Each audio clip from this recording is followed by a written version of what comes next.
Welcome to this edition of A Stellar Conversation. Our guest today is Lisa Bundy, CEO and founder of CarGirl Capital.com. Lisa, welcome. Hi, how are you? I'm doing great. So, a little background on our relationship. I guess we met maybe a year ago.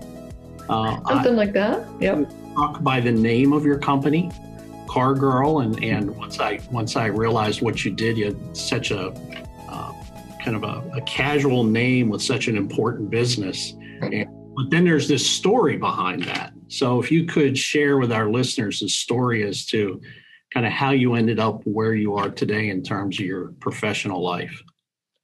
Oh, it was a very long, twisty-turny journey, but I spent probably 30 years in the car business, and one of my parents was a car dealer. The other one was a banker. So not something that women normally choose, but it just seemed to fit really well with my personality. So I spent a number of years both establishing dealerships and finance companies for dealers. And then that brought me into where I am today, which is trading auto pools and commercial pools and brokering between banks and credit unions, and still some finance companies and hedge funds. So your dad was the car dealer, the sales guy. Your mom was the conservative banker. I bet that led to a lot of interesting conversations at dinner. Absolutely. Or was Absolutely. Dad home by dinner time? Probably not. Well, I thought we were schizophrenic, to be honest with you, because they would argue about delinquency, and I couldn't understand why my mother thought 2% was too much, but my dad thought 20% was great. Everybody pay late and we'd get late charges. Interesting. So today, it's hard to have a conversation today based on what's happened over the last 14 months. And I know from Stellar Auto Loans perspective, we've been fortunate, and I don't want to say, clearly what's happened over the last 14 months, you can't be happy if, in fact, you've had a good run business-wise. But we've been really fortunate that we've had a pretty decent run, and the market conditions have changed to allow us to do that. But how's it affected your business? Actually, business has been really good, but for reasons that things during COVID and during the beginning of this did affect it, but you had to be able to shift pretty quickly. Give you an example. Last year, I was doing a lot of commercial loans, trading, participating out commercial loans between credit unions, not so much in the auto. Now, as soon as COVID hit and they reduced the Fed rate, everyone was looking. First of all, commercial became a little toxic because nobody really knew what it was going to do. A lot of that was going to be retail, office, franchise, manufacturing, just a myriad of what falls under that jurisdiction. So a lot of credit unions all of a sudden now were flush with cash. So the liquidity was good, and they were looking for assets, but they're looking for assets that are shorter term, mainly because we know the Fed rate's going to go up. We don't know when that's going to happen. And so if you make an investment, you want to be in and out pretty quickly so that you can shift and go into a different type of asset when those interest rates go up. And of course, once we realize what commercial is going to do. Another thing that we've really started doing a lot of is the solar.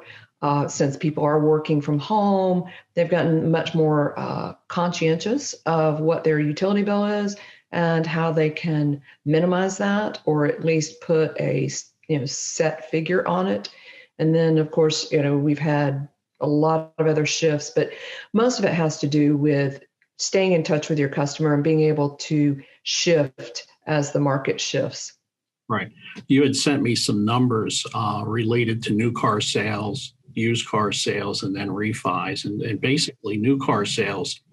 And it's not too hard to figure that out. I drive by each morning 3 car dealerships, and it's hard to find their brand on the lot. It's all used cars. And I know on the refi side, refis are up about 16% year over year, but I think auto, and I would expect that new car sales would affect your business, but it doesn't sound like it has. It just shifts. Of course, coming from the car business, I can tell you a lot about new used inventory and new used breakdowns among car lots. Years ago, franchise dealers didn't really want to be in the used car business. They got rid of their trades and sold them to independent dealers, and the independent dealers would then in turn sell those cars. What happened over time is they realized there was a lot of money they were leaving on the table, and consumers were interested in used cars. And so you've seen a kind of explosion on the franchise dealerships where they're carrying used cars, and they're carrying not just their own brand, but across the board, whatever they think is, they'll even go to the auction now and buy those used cars. What has shifted though, just recently, first of all, bring me up to speed, 2019 to 2020, in 2020, new car loans only increased about 1.2%. Used car loans increased, I believe, about 12.4%. So people were buying used. And one of the things you've seen is used cars have held their value much, much more so. And there's a lot of reasons behind that. One has to do with the cost of new cars, which has gone up considerably. And then used cars also had continued to hold their value. So when you're faced with a payment somewhere over $30 difference between new and used, people theoretically will choose used over new. So that, coupled with the fact that just recently, because of COVID, because of manufacturing shortages, we're short some components that are used in the manufacturing of new cars. Right now, in the month of February, new car inventories were down 26%. That's huge. I can't think of another time that we've seen that much of a swing in new car inventory. And that is going to be a while before that catches up, because they still need those components and they're still behind and backlogged on that. We saw fourth quarter of last year was when we saw the peak in refis. Mm-hmm. It just skyrocketed. We're still strong now at the end of the first quarter, but it really did peak in the fourth quarter. One thing I wanted to ask you, and this is something that's relatively new in the last year. I've been exposed and contacted by more and more people that have these online platforms for loan participation, for loan sales. How does that affect your business? Because it just seems like in the last year that's really become more prevalent. And frankly, a couple of them that I've looked at, you actually had me share one, a Zoom meeting with a gentleman that actually looked really robust. But how's that affect your business? It hasn't affected my business. If anything, I feel like it has created some separation between me and the platforms. A couple reasons. Platforms are basically just like a place where you put a pool of loans, but we all know pools of loans are not static and they're not apples to apples a lot of times. If you're looking and you know what you're looking for, it's a great opportunity to maybe be introduced to new players. What I do for my clients is I find out what they're looking for, and then I go out and I look for that specifically. But I don't just look to fill the bucket or sell them what I have. I look to create exactly, a relationship. I network. I put them in touch with the credit union that is wanting to sell exactly what they're wanting to get. And a lot of times those platforms, they don't help you analyze it. They don't help you compare it to the rest of the market. They're all different. They all have a little bit different take and flavor from it. It is very helpful for smaller credit unions that kind of fall below most everybody's radar. A lot of the bigger brokers won't even touch them because, they're only looking for 2, 3, 4 million at a time. So I think there's a need for it, very much so. I have partnered with a lot of those for that reason, because they help me and I help them.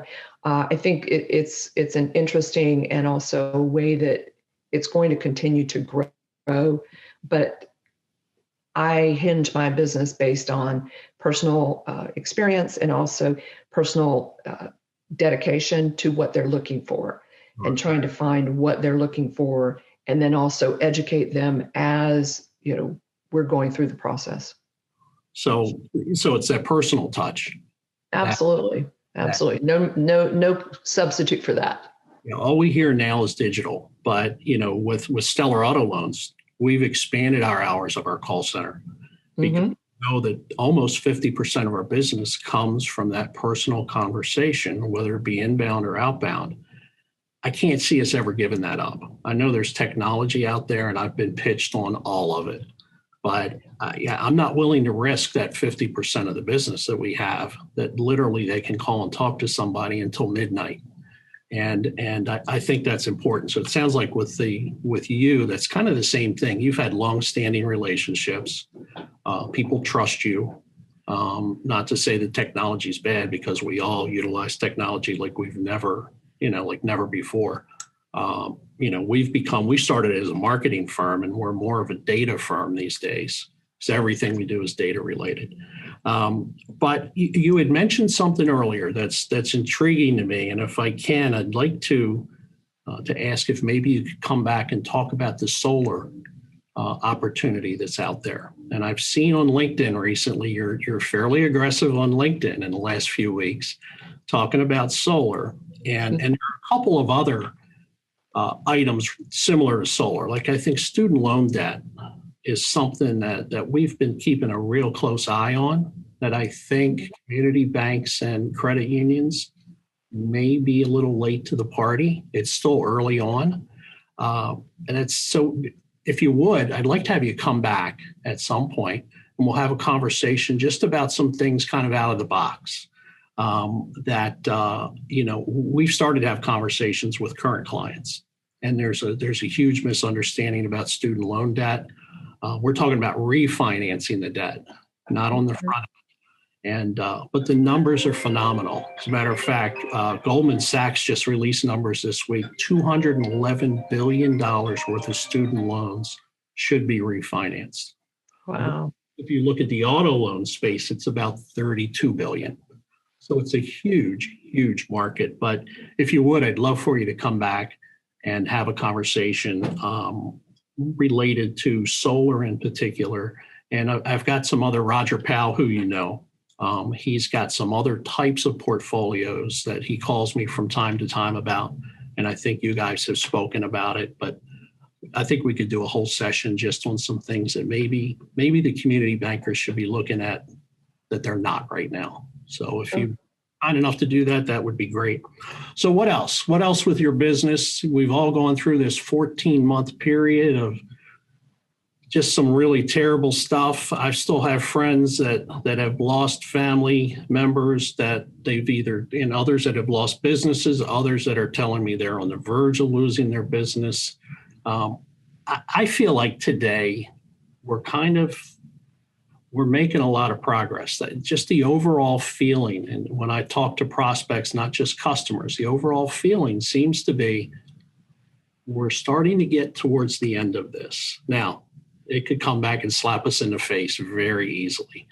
But what's your feeling, people you're talking to? Because I think for about 9 or 10 months last year, it was hard to get somebody on the telephone. Today, people are kind of coming out. People are contacting me that I called a year ago and want to talk. So there's this mindset that things are getting better. Are you seeing the same thing? Pretty much. Absolutely. Absolutely. The banks and credit unions with liquidity are definitely looking for assets. They know they've got to find them.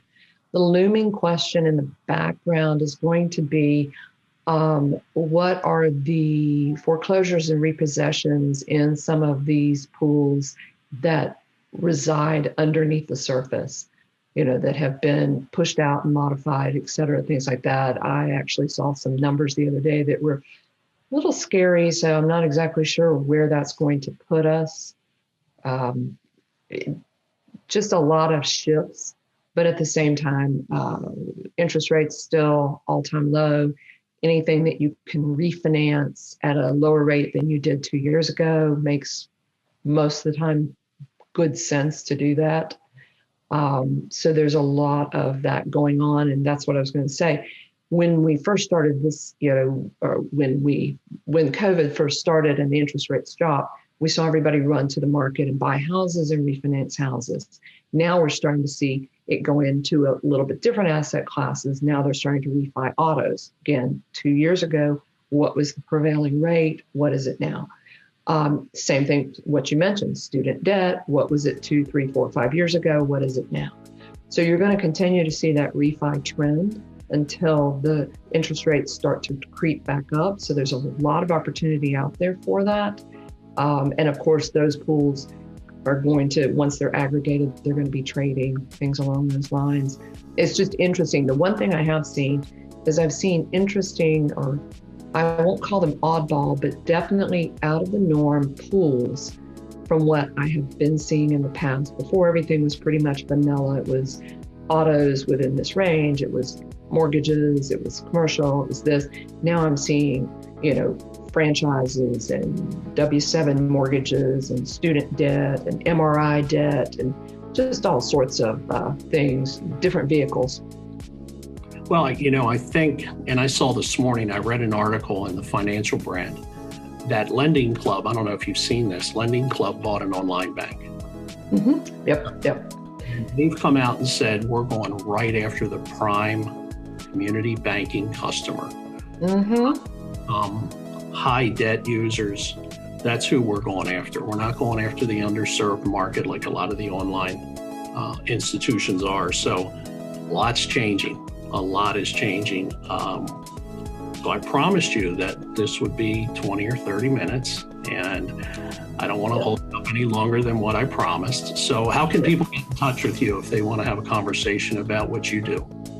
Best way to get in touch with me is to email me, Lisa at cargirlcapital.com, or to call me at 904-472-7930. Lisa, thanks for the time, and I'm going to hold you to coming back and having that conversation about solar and some other issues. Sounds great. I appreciate it. Thanks, Craig. Thanks for watching this edition of Stellar Conversation, and follow us on LinkedIn, Facebook, and visit our website at stellarstrategic.com. Look for our next edition of A Stellar Conversation when we talk to Brian Jones, CEO of Gravity Lending, and we're going to talk auto loan refinancing. Thanks, everybody.